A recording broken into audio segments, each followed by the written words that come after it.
Hi, my name is Parastu Imami, and I'm the host of The Road to Success for Your Highly Sensitive Child. This podcast is about empowering parents of highly sensitive children to nurture their child's unique personality trait and create a path to success. Our podcast provides guidance, insights, and support to help you unlock your child's full potential, fostering resilience, confidence, and a bright future. If you're new to my podcast, please go back and listen to episodes 1 and 2 because they provide information on high sensitivity that all subsequent episodes will build upon.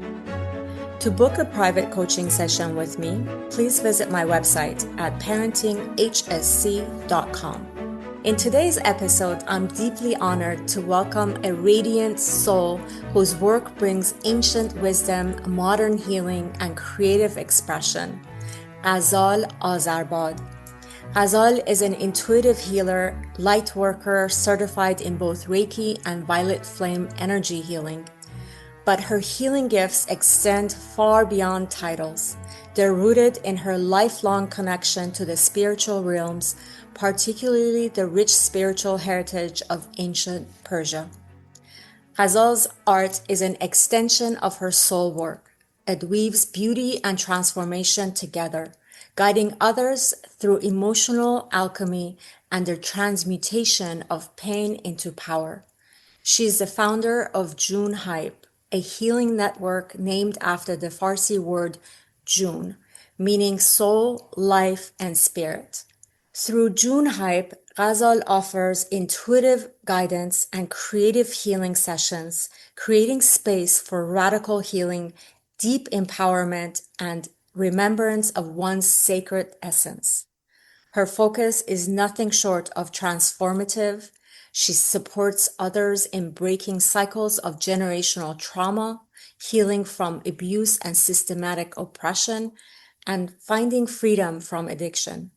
Ghazal's approach is multidimensional and deeply intuitive, drawing on practices like energy healing, astrology, Reiki, tarot, intuitive movement, Rumi and Hafiz's poetry, and channeling wisdom from unseen realms. I know this conversation will speak directly to the heart of every sensitive, soulful listener who is ready to reclaim their light. Welcome, Ghazal Joon. It's such a joy to have you here today. Thank you so much for joining me. Thank you, Padasujan. Thank you for having me. I'm honored to be here.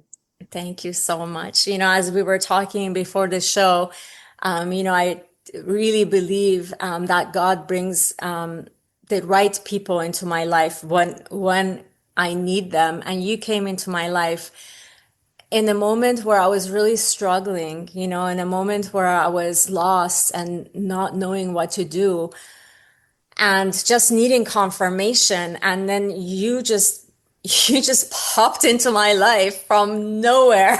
And then we got talking, and I had a session with you, a healing session with you. And then we got talking about what I do and my podcast. And then right then and there it occurred to me that you would be an amazing guest to have on the show, because I feel like you can help so many people and so many highly sensitive people, because as a highly sensitive person yourself, you know what it's like, you know what we're struggling with, highly sensitive people have a lot of gifts, like such as the gifts that you have, like healing, creativity, a lot of artistic talents. They usually tend to be very out of the box thinkers and really good at coming up with various solutions that a lot of people would not even think about, and it's really beautiful because you also know the other side of high sensitivity, which is what you encountered when I came to see you for a healing session, which is, life can get very overwhelming at times for us highly sensitive people because we feel so deeply and we observe things on a deeper level. We see things that others miss, whether it's subtleties in our environment, or whether it's a subtle change in our partner's behavior or facial expressions. We see a lot of things good or bad, that others don't see, which then causes us to get overwhelmed because obviously, it's so much to take on. And then in my situation, I think the listeners are aware of some of the situations that I've been going through with my mom being in the hospital for over a month and a half. Then, right when she got home, my dad went into the hospital for a whole week, a little bit longer, and is pretty fragile actually at this point. And then, in the midst of all this, we have a family trauma with my older brother who is basically abusing everyone in the family because he wants to live in this home that he can't afford. And he's using everybody else's finances to live there, including mine, including my parents. And it's been going on for 4 years. So, that was a lot for me to take on with everything else that's going on, just like daily life, running my business, having my podcast and all, writing my book. And I came to you, even though this is I'm also a healer. I'm also in the area of helping people transform their life and see their sensitivity as a gift, as a superpower. But because I'm a highly sensitive person, there are times where I myself need help, and I came to you and it was such a beautiful session that we had together and it was so timely. You helped me so much. And I just want to bring that to the world, because I feel that you have such a huge healing power. And I benefited so much from just a single session with you. And I really want my listeners, who also often go through what I go through, which is being overwhelmed with, all that goes on in life, especially I think now this year has been very, very traumatic for many people. And there's a lot going on in the world that us highly sensitive people tend to pick up on and feel more of. So Hmm. yeah, so I just want to thank you for being here. I wanted people to know how it is that how we got to know each other and how, I really believe that, God brought you into my life, not just to heal me in that session, which was extremely healing, but also to bring your healing to the world, to, just my listeners and people who could very much benefit from this podcast and from working with you, of course. Thank you very much. That's such generous words that you just expressed. So I really appreciate it. Thank you. Yeah, of course. Of course. Okay, let's dive right in. Can you take us back to a moment in your life when you first felt a deep pull towards spirituality or healing work? And what did that awakening look like for you? Well, I've had many moments with this throughout my life. And it usually would find me in moments of deep struggle. I have been quite open about this on my page, that I've experienced lots of bullying in my life, aside from, family chaos and moving around and being immigrants and all that stuff. At school, I was also heavily targeted as the target of bullies. And it wasn't just gentle bullying. It was very intense forms of bullying with groups and groups of people all ganging up on me, one person. And it was in those moments where I would often hear like a very calm and still voice that would tell me that this is going to be worth it one day, that there is some divine purpose to this. And so that was during a time when I was seeking guidance for myself. So throughout my teens and my early 20s, I never thought I would actually be a healer. I just was gravitated towards healing practices for my own healing. Yes. So I just thought I would be healed. I didn't think I would be a healer. Yeah. And I used art at the time. I was an actor in theater, and I used that as my channel, as my healing channel. So all of the emotions that I felt from being bullied and from coming from trauma, I poured it all into my acting work. And so that was when I was just drawn to it. But it was when the pandemic happened and theater got shut down, and that one channel that I was usually using wasn't available anymore, that was when I really felt like, okay, maybe I can actually turn all of the healing I've been through into guidance for others. Yeah. And I had nothing but time. I had no career. And it was just, it felt like 2020 and 2021 were the years where you just start looking at what else is there, you know? And I actually had a healing session with another reader, and she was the one who told me that I'm meant to do this. I'm meant to do what she does. I'm meant to guide people. Mm. And I resisted it, to be honest, for a year and a half. I cried in that session. I thought I was unworthy. I thought I don't know what I'm doing. Mm. And I ran from it for a very long time. And then a few things happened in my life that were very, very scary. And the thought of overcoming those made me less scared to just become a healer and just put my stuff out there. Mm. So I don't know how to answer that question in just one story. I feel like there's been a few chapters of the calling and ghosting the calling and then finally picking up and going, all right, I'm here. What can I do? That really actually resonates with me as well, because that's similar to my journey of becoming a healer. Is, a lot of people would tell me throughout my life, since I was a little girl, people would tell me, you're a healer. Just being in your presence is healing me. And these were adults talking to me, and I didn't know. I was a child. I didn't know what they were talking about. I'm like, oh, they're just being nice. They're just saying kind, nice things, as Persian people do, right? Yes. Persian people are full of compliments. I've never been with a Persian person who says something mean or bad to me. They're always saying something very kind and very nice and uplifting. And that I feel that's the part of our culture, that, you always say nice things and uplift people. And so I just thought, oh, they're just being nice. I don't know what they're talking about, but I heard it throughout my life. I myself went through a very traumatic 4 year, well, it's still going on, but I've been going through a very traumatic 4 years of my life where, I had to deal with 9 leaks in my home that caused me to get very, very ill. Actually, I became disabled. And as a result of that, I lost my job. And then I kind of was forced to going to this area because I was like, well, everybody's telling me I should do this, so let me try it and see how it goes. I too kind of resisted it at first because I didn't really know what to do with that information. Anyway, so that part resonates with me. But what the most important part that will resonate with a lot of my listeners is the fact that you were bullied. Highly sensitive people tend to get bullied in the younger years. And I think it's because people, at least that's my perception, and that has been I've been bullied as well.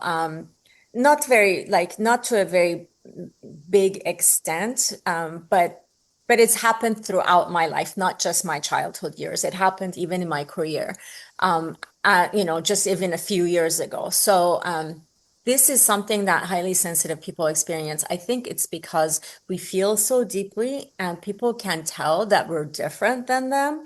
I mean, we're 20% of the global population, so we are going to be different than 80% of the population.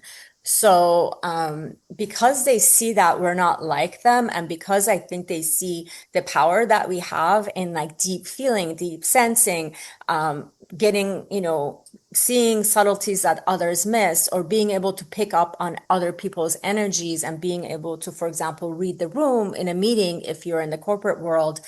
Those are powers that we have that others may not have and probably don't have, because I really think that it's unique to highly sensitive people.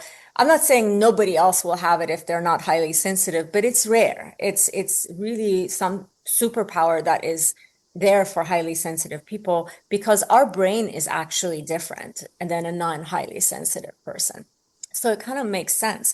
But so that part resonates, it will resonate with the readers. So thank you for sharing that, because I know a lot of people don't talk about that because it's not a pleasant topic to talk about. But I'm glad that you brought it up, because then people can see that, if they are being bullied, they're not alone. They're not doing something to cause the bullying. It's not their fault. Because that's how I felt. It's like, oh, I don't see anybody else getting bullied here. Why me? What am I doing wrong? It must be me because I'm the only common denominator here. And it didn't occur to me until very recently when I went through the bullying at my most recent job. Then I figured out, oh, it's not me, actually. This is not me. This is their problem. This is the culture that they have here, and it has nothing to do with me.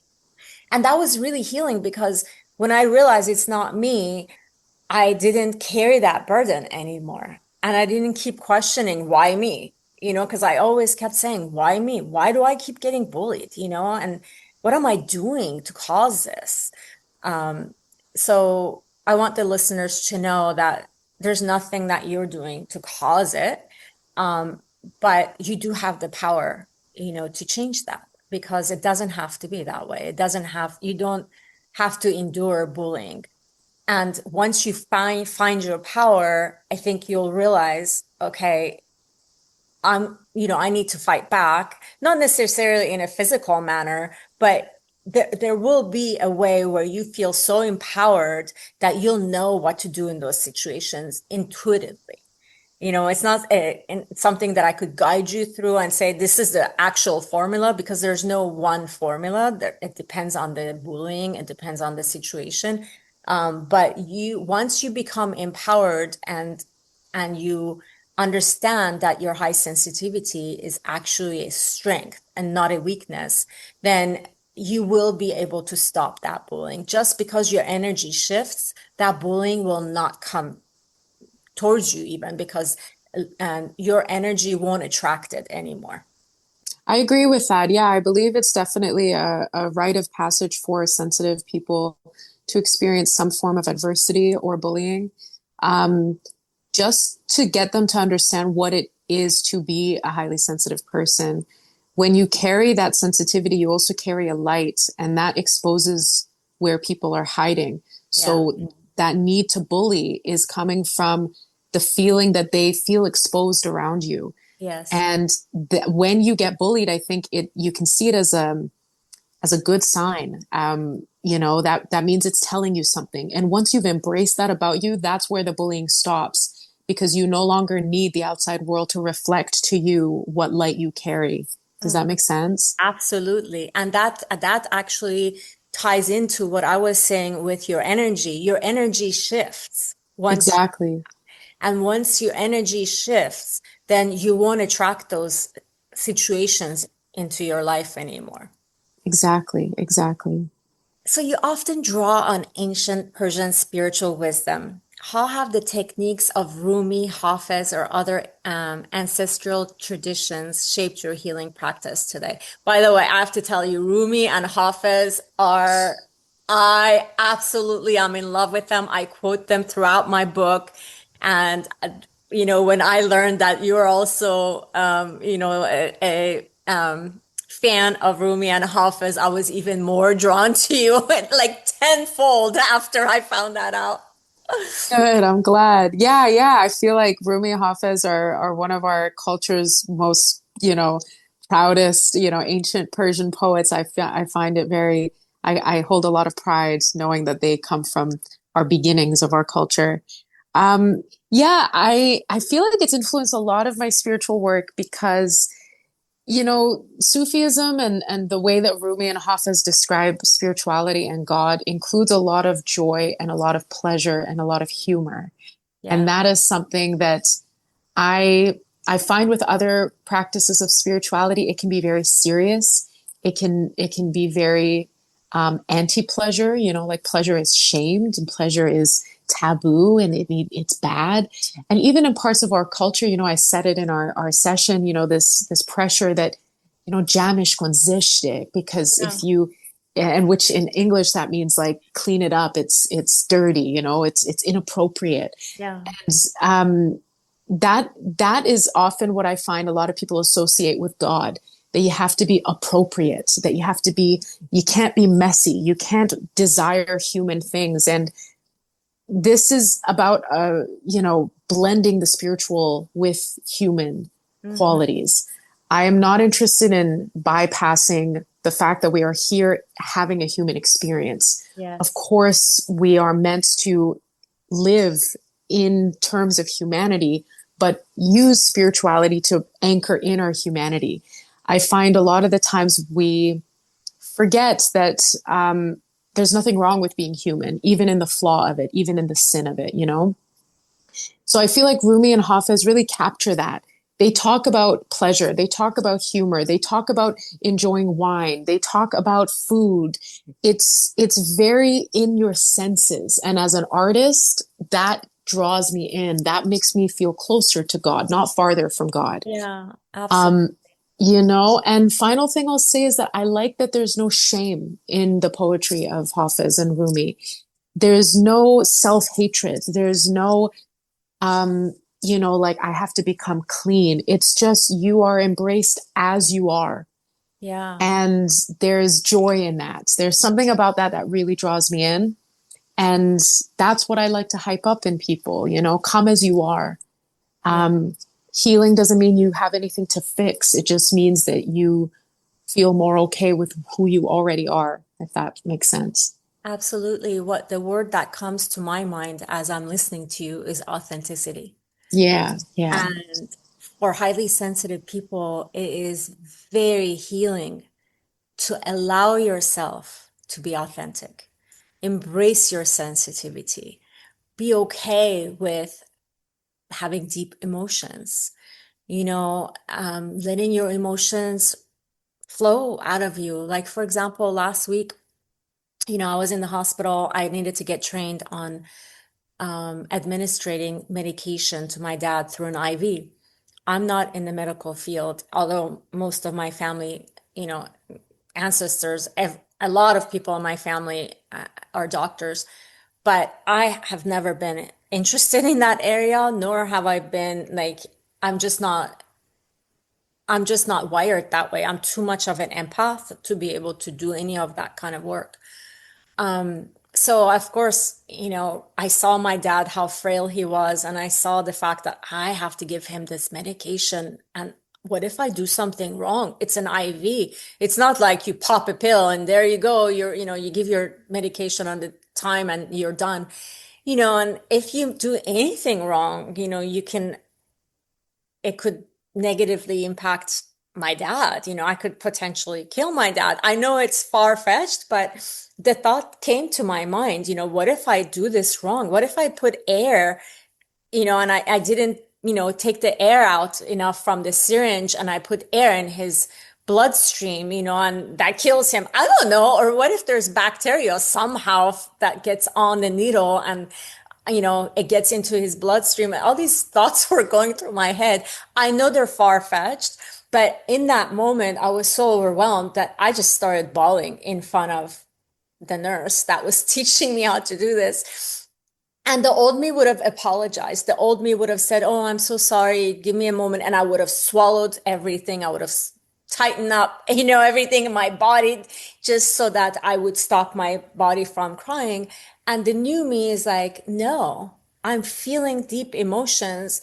I'm entitled to feeling these deep emotions. It's my dad after all, and he's fragile. He's 85 years old. I have it's a situation where it's okay for me to cry. So it's not something to be holding back or like being embarrassed about or being ashamed or whatever feelings that I used to have. None of that came because I was letting myself be who I am. And being highly sensitive, you do feel emotions at a much deeper level. And you're an empath, right? So when you see someone in pain and when you see your father of all people fragile and sitting in front of you and they look like they're so close to passing on, it's really you really feel it in your own physical body and it's painful. So my point in this story is about authenticity and about embracing your sensitivity to the point where you can be authentic. You can let yourself cry if you want to cry. If you're emotional and you feel the need to cry, and let's say even there are 100 people. In this situation, there was just 2 nurses. But what if there were 100 people there? I still would have allowed myself to cry because the situation was it was normal for someone to want to cry in that situation. It was not abnormal, first of all. But even if it was abnormal, I still say, let yourself cry and let yourself have whatever emotion that you're having. Maybe for somebody would have been laughing, even if it's not appropriate to laugh in that moment. But that's your body's release mechanism. So if you don't allow it to release, then it just gets trapped in your body. So it is really important for us, especially highly sensitive people, to be authentic and to embrace our sensitivity and not be ashamed of it. And actually not just not be ashamed of it or not see it as a weakness, but see it as the superpower that it is and be proud of it, because you're only, amongst the 20% of the population, 1 out of 5 people who are highly sensitive. So how amazing is that? I feel like we should really embrace it and celebrate it and be thankful that this is the powers that we were born with. As we wrap up today's episode, I want to remind you that you have the power to create a bright and successful future for your highly sensitive child. Embrace their uniqueness, nurture their strengths, and provide them with the love and support they need. Together, we can pave a path to success that aligns with their sensitivity. Thank you for joining us today, and remember, you're not alone on this journey. We'll be here with more insights and inspiration in our next episode. Until then, keep believing in your child's potential because they truly are extraordinary. Stay tuned, stay inspired, and stay committed to setting your child up for success in life. If you enjoyed this episode and found it helpful, please leave a review, share with other parents, and reach out to us with any topics you'd like us to cover in the future. To book a private coaching session with me, please visit my website at parentinghsc.com.